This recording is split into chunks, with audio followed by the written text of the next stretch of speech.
নমস্কার বন্ধুরা, আজ ম্যাঙ্গো কুলফি আইসক্রিমের রেসিপি নিয়ে এসেছি। দেখো দেখতে কতটা সুন্দর লাগছে, সে আর বলে বোঝাতে হবে না। এর জন্য আমি কিছুটা পরিমাণ দুধ নিয়ে নিলাম, সেটাকে আমি জাল দিয়ে ভালো করে ঘন করে নেব। এর মধ্যে আমি 1 চামচ চিনি দিয়ে দিলাম, যাতে কুলফিটা খেতে একটু মিষ্টি মিষ্টি ভাব লাগে। দিয়ে এটা সময় নিয়ে আমি 15 মিনিট ধরে এটাকে ফুটিয়ে অর্ধেকেরও কম করে নেব। তো আমার এটা রেডি হয়ে গেছে। এটাকে আমি এবার ঠান্ডা করতে দেব।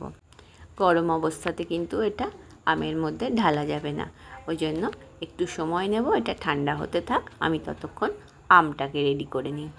একটা ছুরি দিয়ে আমের সামনের দিকটা একটু কেটে নিলাম।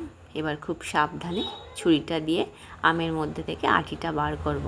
ছুরির সাহায্যে আমার অতটা সুবিধা হচ্ছিল না, তাই আমি একটা চামচ নিয়ে নিলাম। সেটার সাহায্যে খুব সাবধানে আমি আঁটিটাকে আমটা থেকে আলাদা করে নেব। আবার খেয়াল রাখতে হবে নিচে যেন ফুটো না হয়ে যায়, তাহলে কিন্তু ক্রিমটা দিলে ওখান দিয়ে বেরিয়ে যাবে। এবার একটা সাঁড়াশির সাহায্যে আমটা থেকে আঁটিটা এভাবে বার করে নিলাম।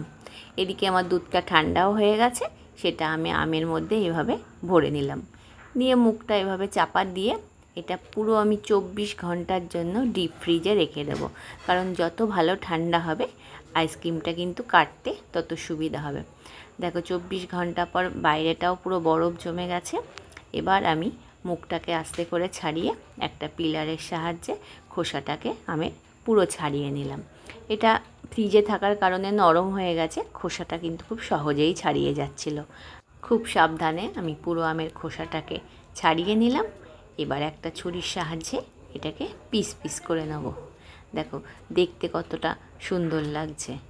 আর ঠান্ডা হওয়ার কারণে এটা কিন্তু খুব স্লিপ হয়ে গেছে, তাই খুব সাবধানে এটা কাটতে হবে। ভালো করে ধরে এটা কাটতে হবে। আর এই পিসগুলো যত পাতলা করবে তত দেখতেও সুন্দর লাগবে, ধরে খেতেও সুবিধা হবে। আমি পুরো আমটাকে পিস পিস করে সুন্দর করে নিলাম। এবার ডেকোরেশন করার পালা। একটা প্লেটের মধ্যে আমি সুন্দর করে সাজিয়ে নিলাম আমার এই ম্যাঙ্গো কুলফির আইসক্রিম। তো এইভাবে তোমরা একবার বানিয়ে দেখো, খুব সুন্দর এর টেস্ট হয়। খুব সুন্দর পাতলা হয়েছে, এটা দেখতেও কত ভালো লাগছে।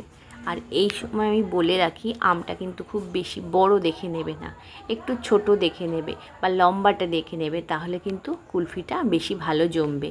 আমটা যদি খুব একটা বড় হয়ে যায় তাহলে কিন্তু ভেতরের দিকটা মালাইটা ঠিক মতন জমবে না। দু রকম কালারে কত সুন্দর লাগছে আমার এই মালাই কুলফি। তো রেসিপিটি কেমন লাগলো জানাতে ভুলো না। আরও নতুন রেসিপি পেতে আমার সঙ্গে থেকো। ধন্যবাদ।